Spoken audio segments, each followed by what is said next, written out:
Hi, I'm Kep Kepner, CPA here in Dallas. Well, it's tax time. Now, the guy across the hall who happens to work for a billionaire, that's B with a B, I said that to him and he said, it's always tax time. So for those of you who always file on April 15th, you think that's your tax filing deadline, and it is for most of us. But for companies and for people who extend their tax return filing, tax time happens all year long. And not all taxpayers have a year that corresponds with the calendar year. So tax time can be all year long. And by the way, speaking of April 15th, everybody thinks that's the deadline. It's not the deadline this year because Emancipation Day is being, it's not this day, it's not this year because Emancipation Day is being celebrated in Washington, D.C. on Friday the 15th. So since it's a federal holiday, or at least in the District of Columbia it is, then the actual tax deadline this year is April 18th. And oh, by the way, if you're in Massachusetts, there's a state holiday on the 18th, so for them it's the 19th. So although we think of April 15th as a date, sometimes it's not. So maybe you file an extension. One of the misnomers about extensions is that filing an extension just delays when you file your return. You're supposed to pay your taxes on time regardless of whether you have an extension or not.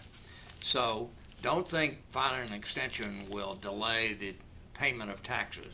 If they're not paid, you'll get penalized and charged interest. Which incidentally, by the way, some people use that as a strategy because it may not be that expensive to pay those penalties and give you the flexibility of having your cash flow. There's also a recent rumor that if you're a same-sex couple, that you can continue to file single even though you're married. Sorry, that doesn't work. If you're married, you're married. And if you're married, you file either jointly or married filing separately, but not single. So some people think that the IRS is so busy, and I can assure you that's correct, that they really can take extra risks with their tax return, including not reporting all their income. That's a faulty approach. You always want to report all of your income, even if you want to report a greater amount of expenses. That you can do, but always report your income. There's also a thought still from people that they get to deduct 100% of their business lunches for entertainment or business meals. And the fact is you can only deduct half of those. So if you take one person out to lunch and you can only deduct half of it, that means you're not getting to deduct your lunch. You can still deduct the other person's lunch, and that's a business expense.